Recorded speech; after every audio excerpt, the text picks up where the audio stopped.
Hey everyone, welcome to Cyber Crime Junkies.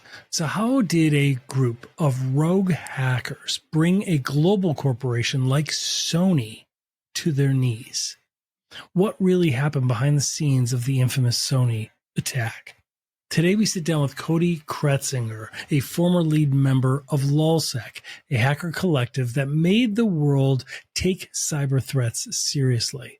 LulzSec is an offshoot of Anonymous, and they became famous for exposing weak security in government agencies, corporations, and more, all for what they call the lulz. But what is their true mission, and how did they pull off some of the most talked about cyber attacks in history? Stay with us as we explore the Sony Hack Decoded and take you behind the scenes with a real hacker. And now, the show. All right. Well, welcome everybody to Cyber Crime Junkies. I am your host, David Mauro.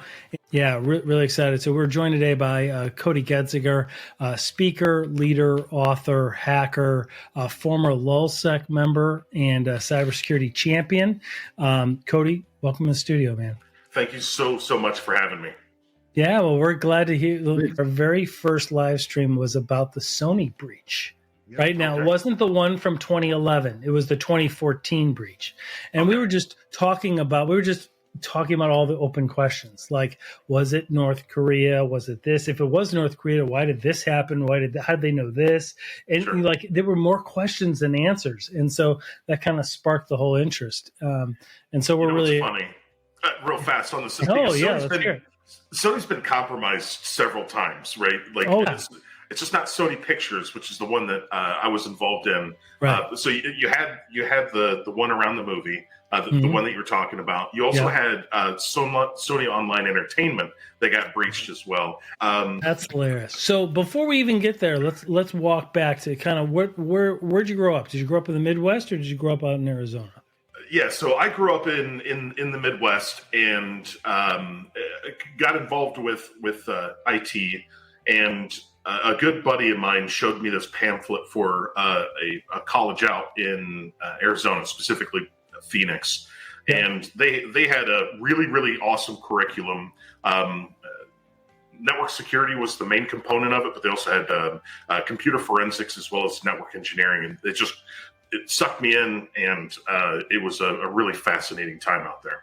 Yeah. So what drove you to be interested in computers as a kid? Like, was it just the fascination?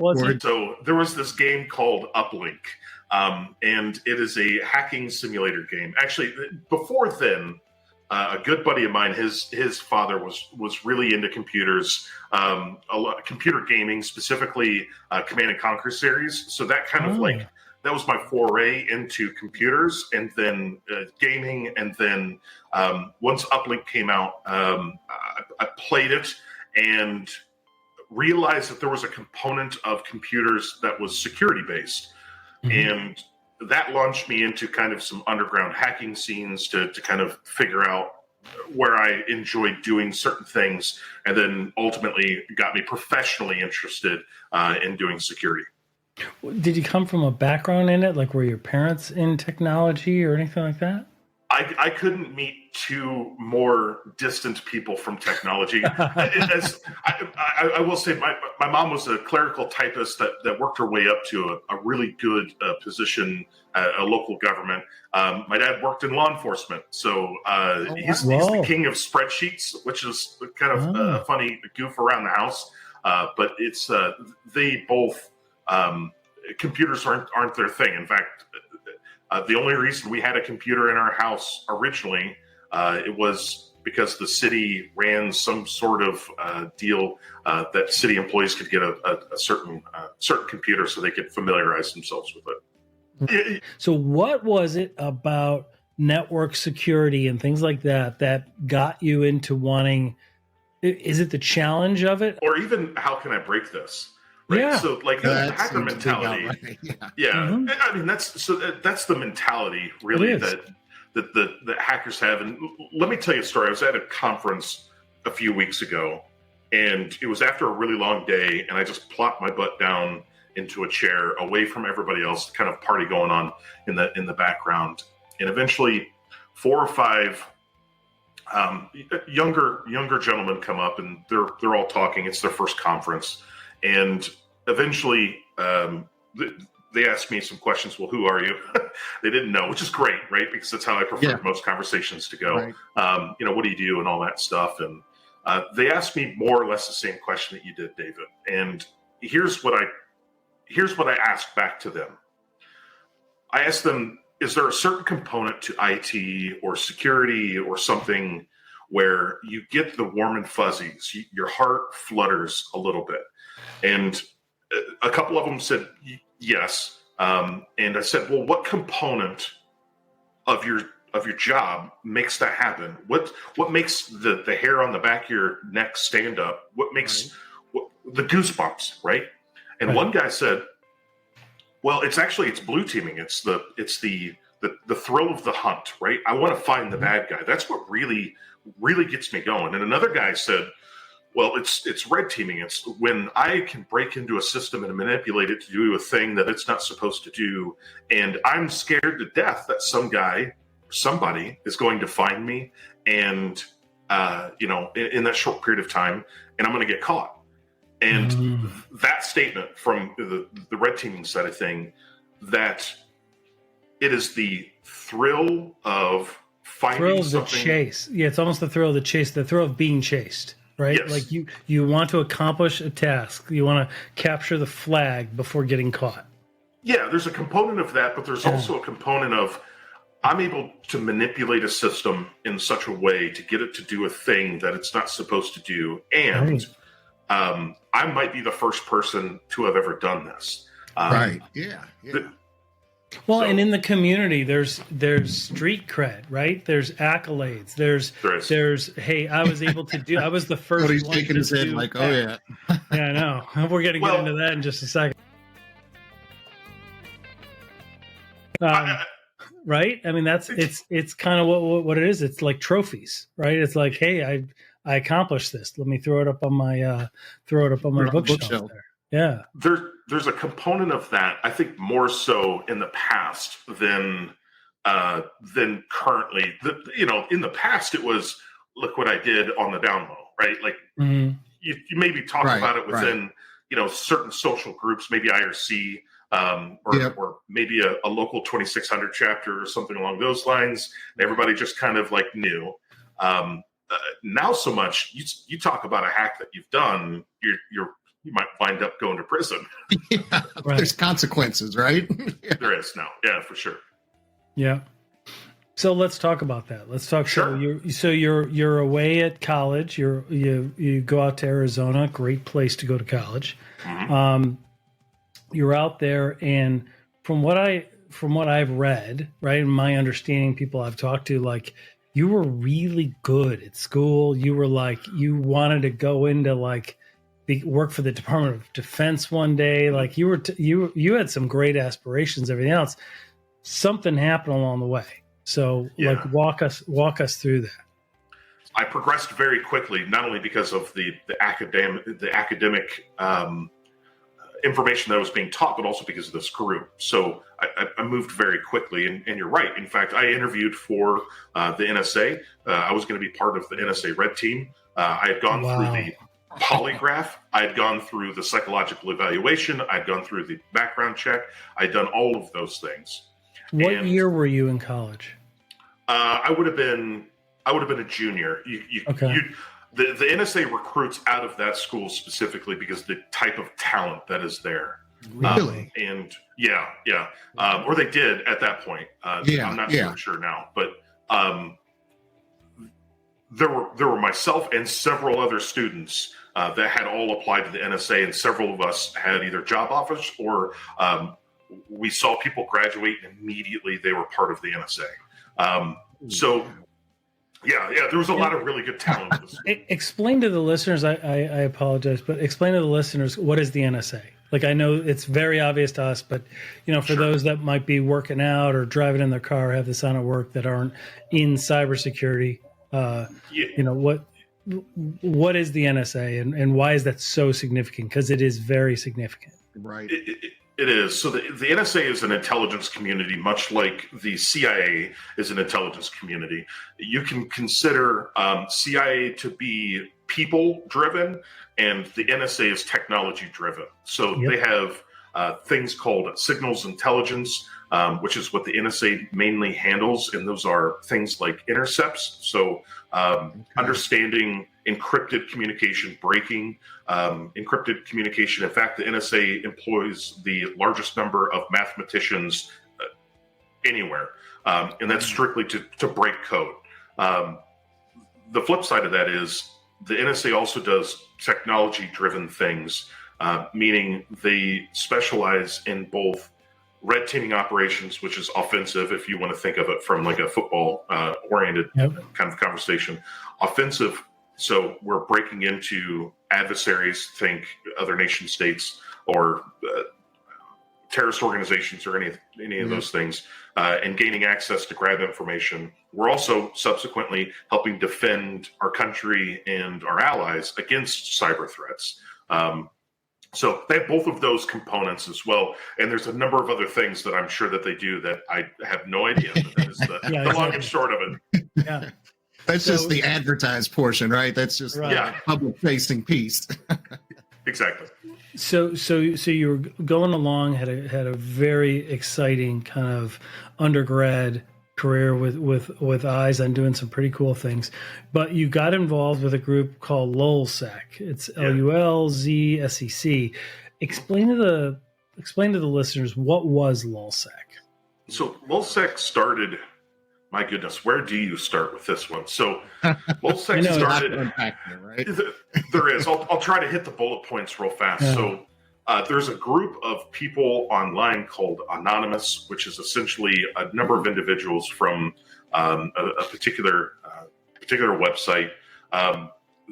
In that group, there was a few people that got together who were fairly intelligent and created LulzSec, and it was created by 2 or 3 individuals.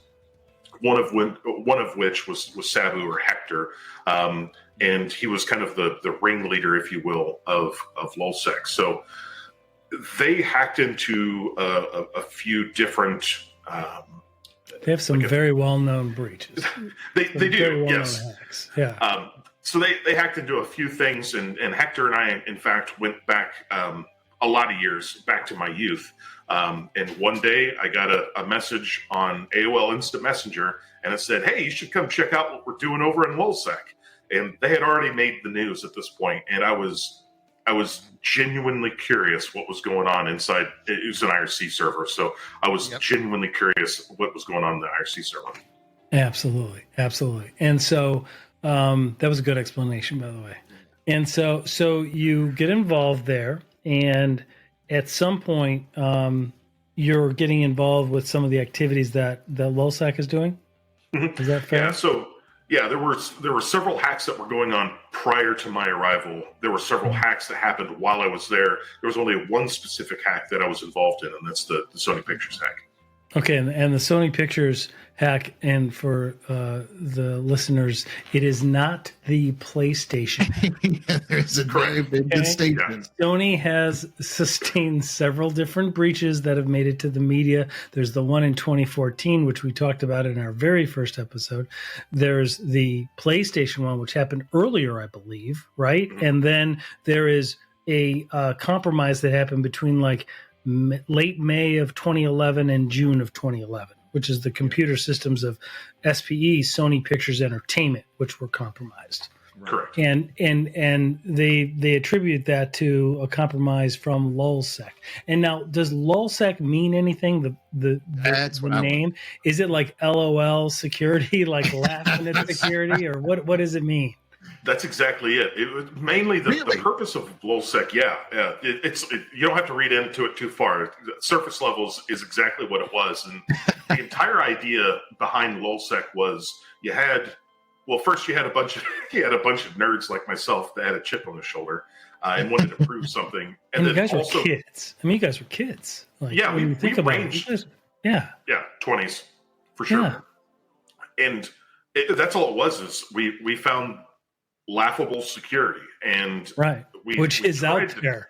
It's out there. It's why we have a podcast. It's why we exist. There's a whole lot to find. It's still there. So, okay. So what walk us through what happened and let's start with what you guys were doing there. Like, if that's okay to speak about, because I think it's all been said and done now. So I think we're open to speaking about it. Yeah, the statute of limitations has passed. Yeah, and that's double jeopardy is attached. So, right, exactly. So we're good with this. So the entire purpose. So we ran a number of scanners, like bots, essentially to go out there and map the internet to see where we could find vulnerabilities, and we were finding them left and right. But we'd only focus on big targets, and specifically, like Sony came up, and again, getting back to that trophy. Like, again, if you're going to go and you're going to spend the time, risk maybe getting caught or whatever, like, you want it to have a logo. You want a logo by it, right, or a name. There's a component of that, but there was also a component of, like, screw Sony. Remember the big DRM thing that they tried to pull with the rootkit and all of that? Yeah. That left a really sour taste in a lot of nerds' minds. So as soon as walk us through what that is. Can you explain to the listeners what that was? What did Sony do? So, and I have not brushed up on this, so I'm going to at least try to get it from the 5,000-foot level. Yeah. Right. There was a music CDs that they had put some sort of digital rights management on. Mm-hmm. So basically making it very difficult to steal the music and play it somewhere else, right? Remember, this is like the era of Napster. Exactly. And like this piracy. Is back in the day, everybody was ripping off songs, right? Exactly. So Sony developed this application, which was a rootkit, which installs itself. A rootkit basically just installs itself at like the highest level privileges of a system, and is very, very sneaky in how it does it. And that application was there to make sure that you couldn't steal the actual music itself. So at some point, the encryption key or there was a key associated with it that somebody discovered. Then Sony tried to sue them and cover it up, and then everybody published it online. It grew, snowballed into this thing, and eventually there was a lot of hatred towards Sony, and nerds don't forget. So there's a little bit of that hatred was still there when we discovered the website that was vulnerable.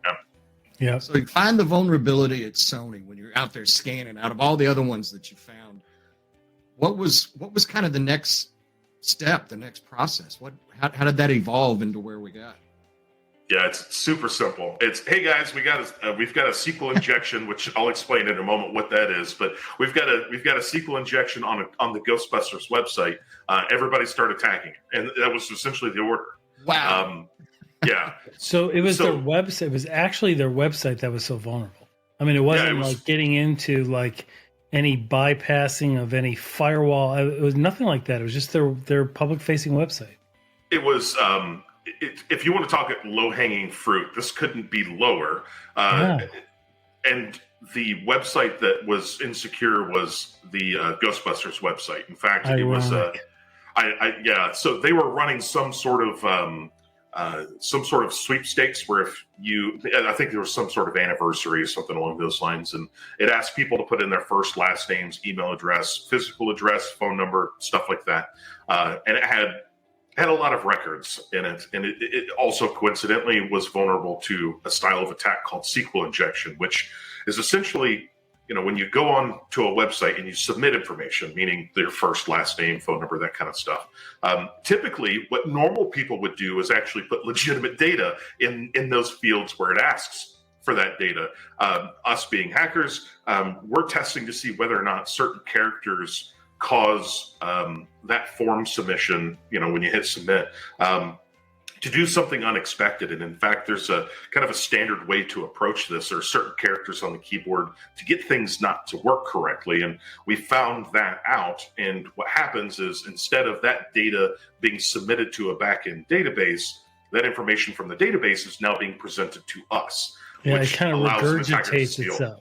Yeah, it kind of Exactly. regurgitates itself, right? And all of that data that's sitting on the back of that website comes to you guys.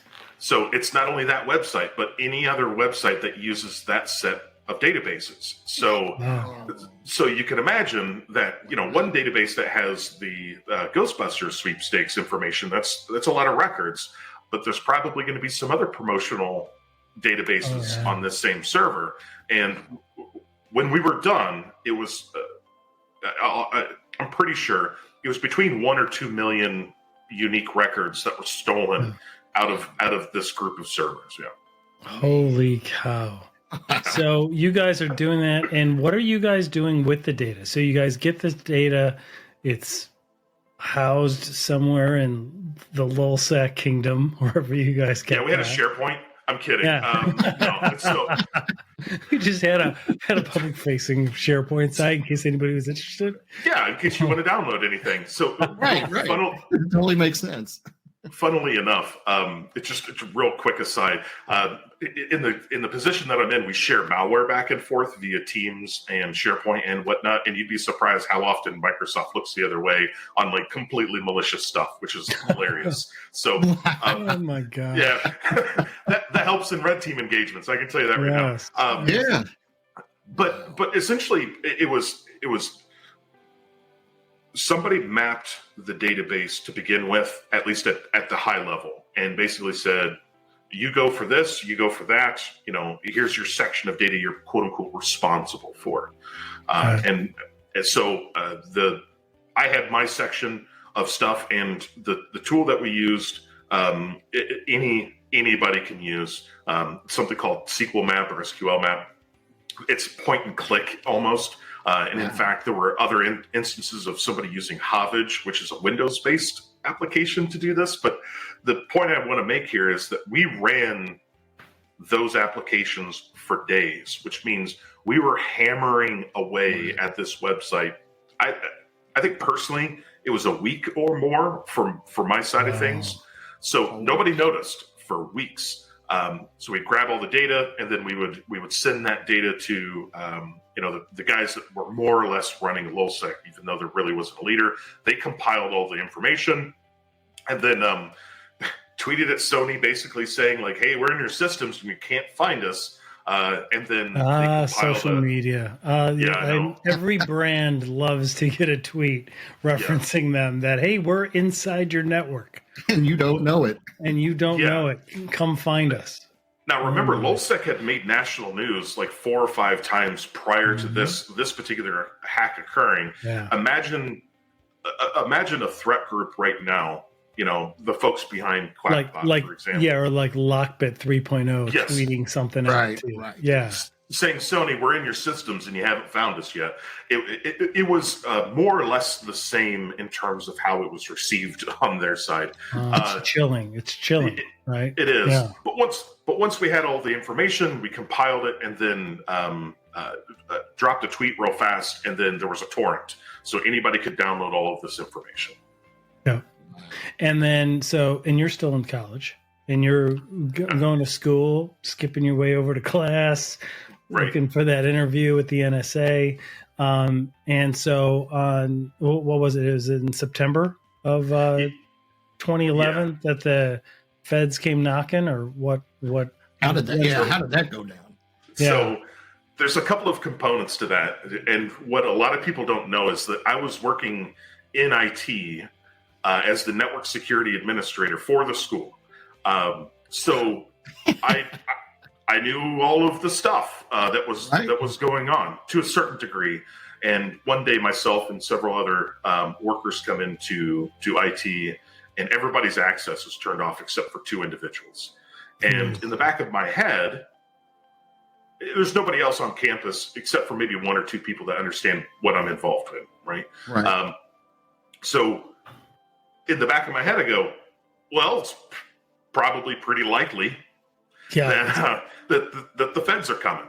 And that night, there was, kind of going back to that security research group, there were a lot of things going on in that student ran organization. None of it was illegal, but everybody was scared.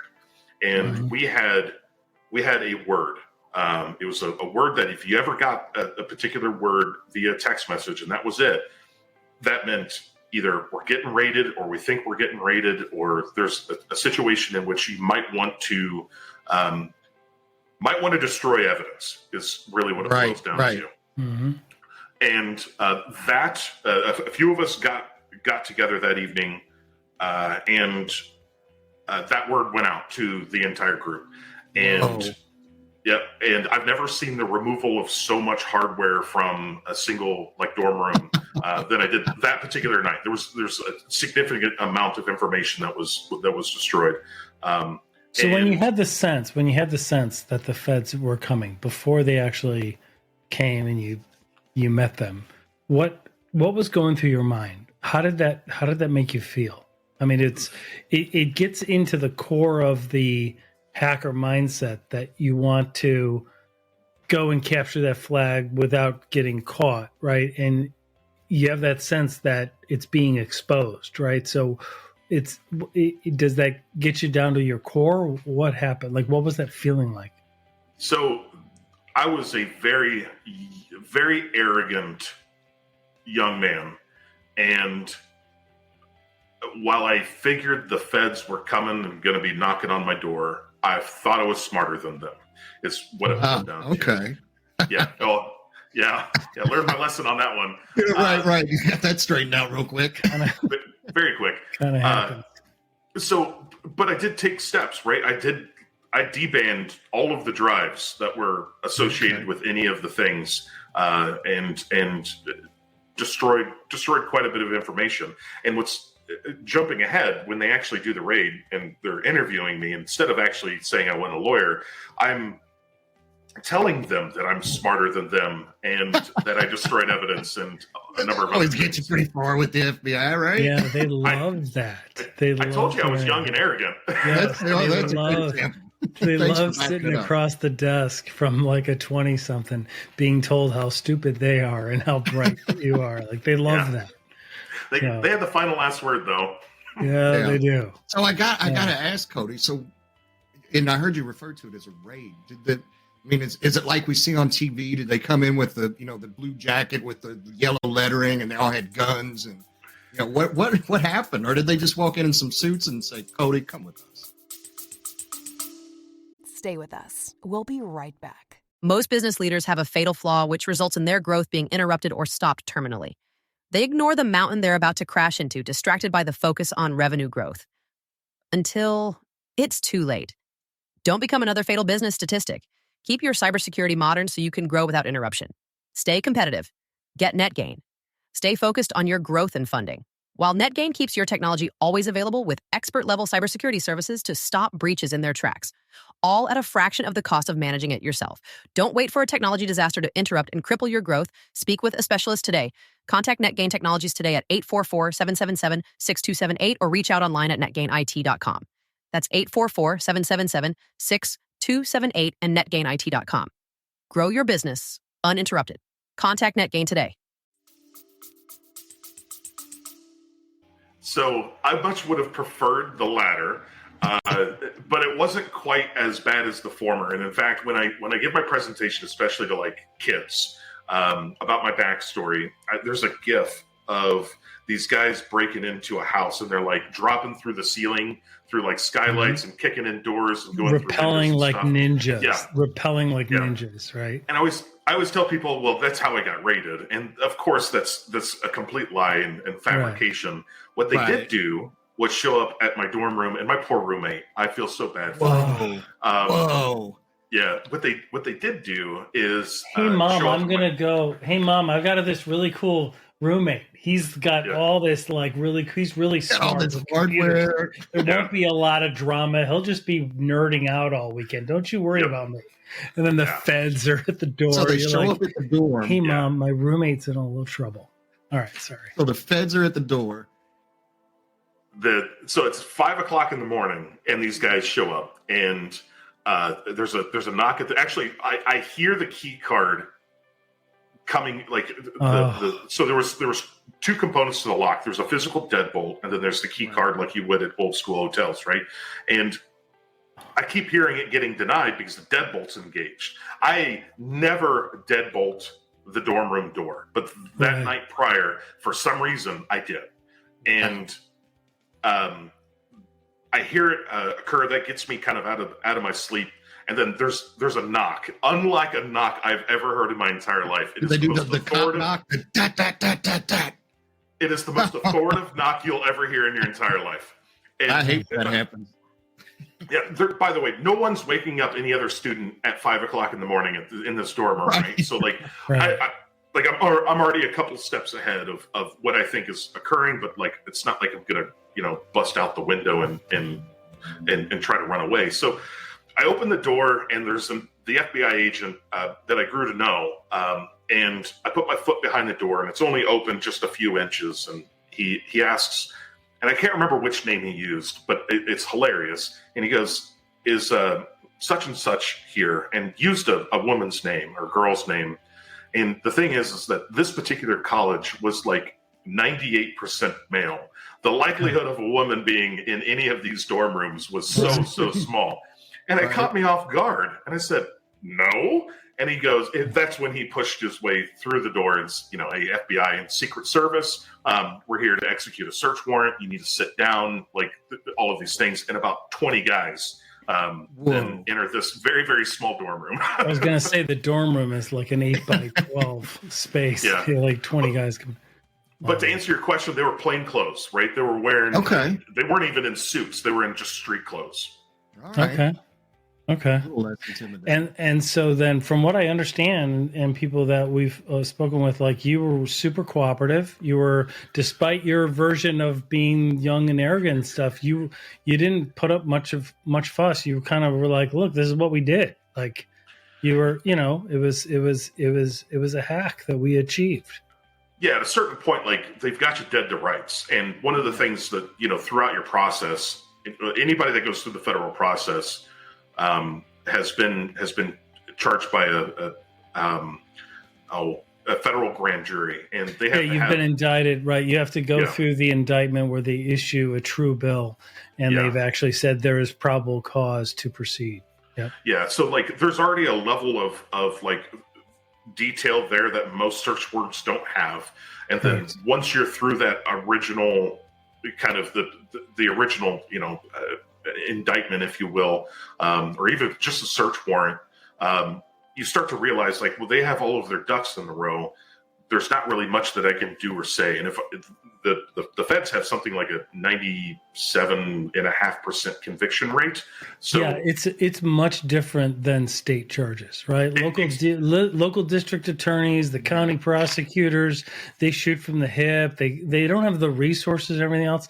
It's like high school ball versus, the NFL. Like it's when you get up to that federal level, they pretty much have dotted all their I's, crossed all their T's before acting.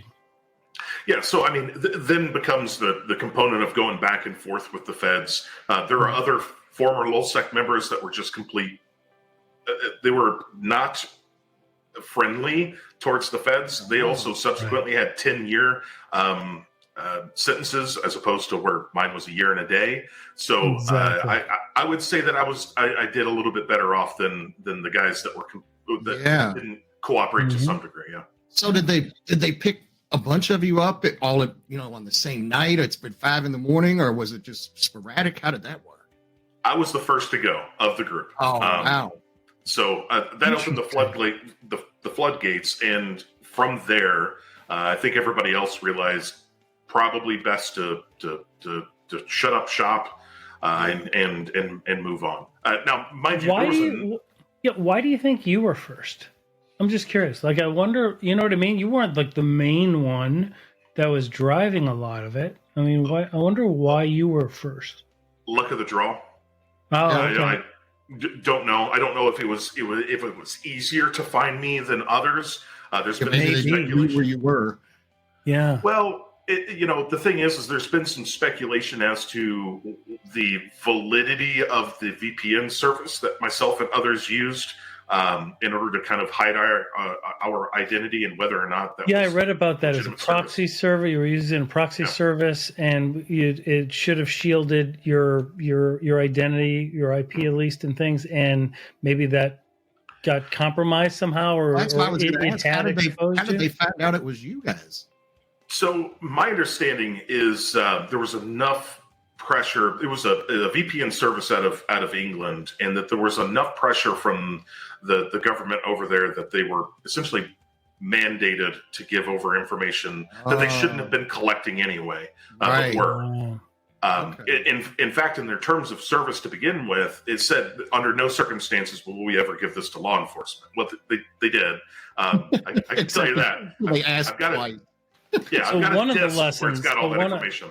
Yeah, so one of the lessons we've learned here is shop and read the details of the VPN service that you engage in, right? Because you're using a VPN to be encrypted and for them not to be selling your data or transferring it over or collecting it. Very good point. Yeah, I'd go a step further and say that most VPN services are likely going to cooperate with an authority. Yeah. And if you're going to commit a crime, probably not a good thing to use a VPN service. Yeah. Oh, there you go. Yeah. Also, don't commit crimes. Yeah, exactly. There's the end all be Well, all. and that's one of the lessons. And so fast forward, you didn't go to trial, right? You pled Correct. guilty, right? Yeah. You pled guilty. You got a year and a day. Served. Where did you wind up serving? Did you serve it in Florida, or where'd you serve it? I served it in a Martha Stewart style or esque federal prison camp in Pekin, Illinois. Okay, I'm familiar with that one. Okay, You know, that's not. I'm not because I was there, but in my prior life, I was an attorney, and so I had had been there to actually interview somebody once. Gotcha. But very interesting. So yeah, I mean, federal prison is not like the jails that we see in like Scared Straight and some of these other, the county jails and the state penitentiaries. It's much more conducive to rehabilitation, right? And it's much more civilized. It's still a hard fall from being in college. Like that's the whole point, right? It's still a huge blow to a human being who was knocking on, you know what I mean? You were in your prime, going to work for the NSA, but you've recovered really, really well and you're doing some great things. And that's why you're here. And so let's share some of the great things that you're doing for the security community and the presentations that you're doing. Like you do a phenomenal job. And this is like this, it's so important to me. Like we've talked to a ton of people that identify as hackers, that identify as prior, cyber criminals that are on the good side of the law now, that really help in ways that other people can't, right? Because they don't think the same way and they don't have the same experiences. But by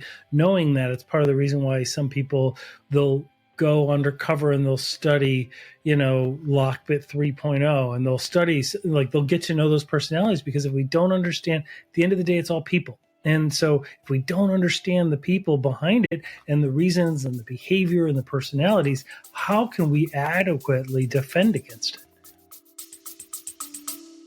Stay with us. We'll be right back. Hey there, Cyber Crime Junkies. Got a question that keeps you up at night, or ever wish you could hear from a specific guest, or have a true cybercrime story you want us to investigate? You can now text our studio directly at 904-867-4466. Don't be a stranger. Text us at 904-867-4466. Don't miss the chance to be part of the conversation. Text us direct at 904-867-4466. Yeah, exactly. Yeah, I mean, there's to use an analogy.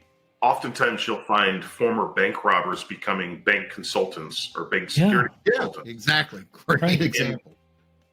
I will say that for anybody that's interested to get into this, I'm going to preface what I'm about to say, because if there's anybody that's interested in getting into security, there is a path in which you can take that doesn't involve doing something illegal. In fact, the cybersecurity industry frowns upon doing that. I was at the very tail end of when it was still somewhat acceptable to do these things. Now it is very much not. But that being said, the things that I help businesses with, cybersecurity wise or just network security wise, those are the things that the bad guys are doing, right? So, I say I'm a recovering red teamer. I don't do it as much as I used to, but when I'm applying what I know and how things work and how a bad guy actually operates, and I'm, quote unquote, attacking a business for a fee, right? So it's all above board. I'm giving them with permission, right? Like they give you with permission.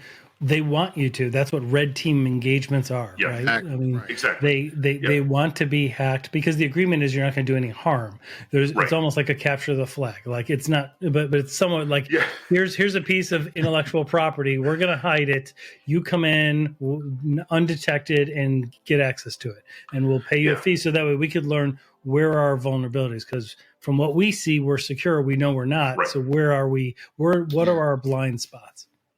Yeah, it's really identifying those gaps in security, right? Yeah. Most organizations, you can't check your own work, and that's the reason why they have somebody come out and do what I do. So applying not only that component, because you can hire any red teamer that you want to, but being able to hire a red teamer that has experience in doing, you could say, criminal stuff. There's a little extra oomph there. There's the credibility aspect to it, and then there's also just kind of the namesake, if you will. So there's that component, and then there's also a component where I built a SOC, or a Security Operations Center, which is basically from the ground up. It was me to start with, and then built a SOC from the ground up. So I hiring the correct people, making sure that, logs are being analyzed, that people are responding to events. I actually stopped doing so much red teaming. I hired red teamers to do that. Okay. And then my main focus for several years was mainly incident response. So now I'm on the other side. Blue team, a little purple. Mm-hmm. Yeah, that's really good. So now I can apply my perspective into, all right, you are either currently engaged in an incident or one has happened, and we're trying to figure this out. And now I can apply that same knowledge on how the bad guys operate. And then that's also the same stuff that I would train my folks on. Yeah, absolutely. Well, that makes you really effective, right? Because it gives you such a unique perspective on everything. Yeah. It's actually really cool. Yeah, I mean, the lens that you view the same facts is going to be a different lens, right? And it's really, really insightful. So organizations really benefit. We have a whole team. Mark and I are with All Covered, which is the Konica Minolta MSSP. We have our own SOC. We have our own red team group. And I'm telling you, like the red team group, they're so cool. Like they're like the way that they think, the way that they look at things. And our SOC has really been built from the ground up, and they're so insightful. But part of it is because they all work together, and they collaborate. That's really, really so important that we see on a daily basis. It's really important.